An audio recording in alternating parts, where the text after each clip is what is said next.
So let's start with the basic one we try and keep as the base one. That's the ISO standards.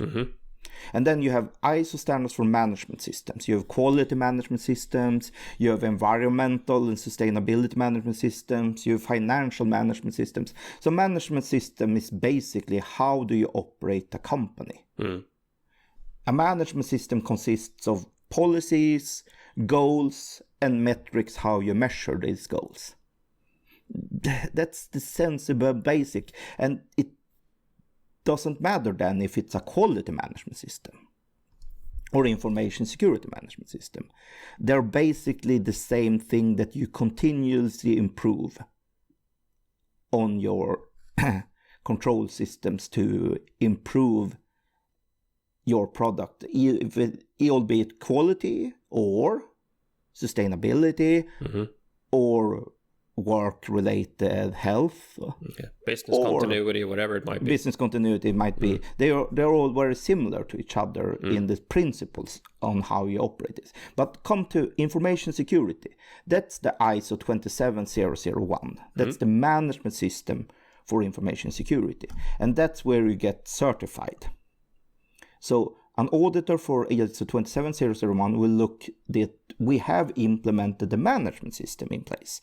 He will look that we follow the policies, that the management team are aware of this, and that we have the information security aspect going through the organization in what we do.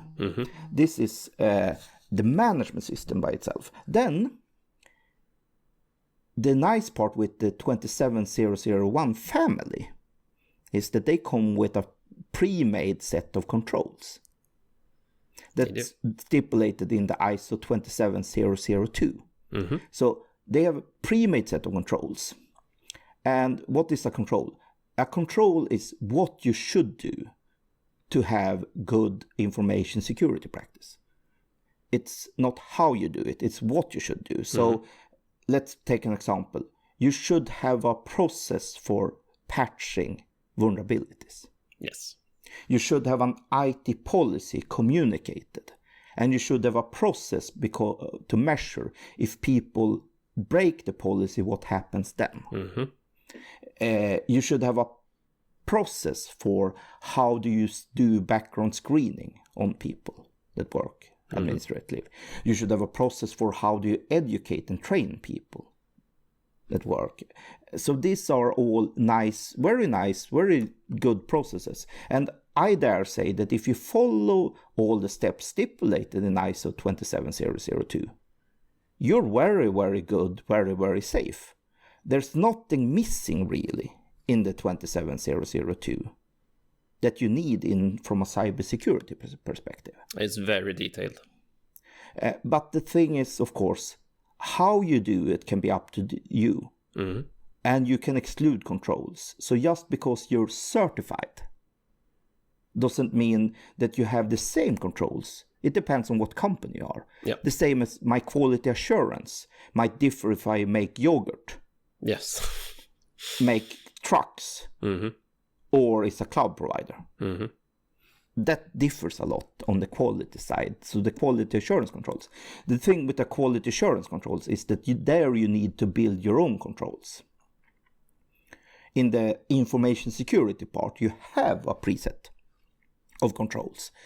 Then it's a matter on how do you do it. And this is a very important document. This is our statement of applicability.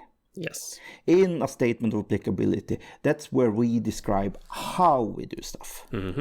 And in that statement of applicability, that's when the auditor comes, reads our statement of applicability and verifies, do we actually follow the process of our statement of applicability? But just because you're ISO 27001 certified does not mean that you follow the same controls. And it does not mean that you do them the same way. No. So this is important to understand. So the statement of applicability is the most important document you have to read as a customer if you want to know what type of information security do they actually have in place. And the statement of applicability, so the problem with 27001 is that it's not very, very detailed, specific on how you should do stuff. That's up to you. What you should do is detailed, but how you should do it, they have a best practice guidance in 27002 that goes a very long way, and they describe a lot on how as well. Yeah. But still,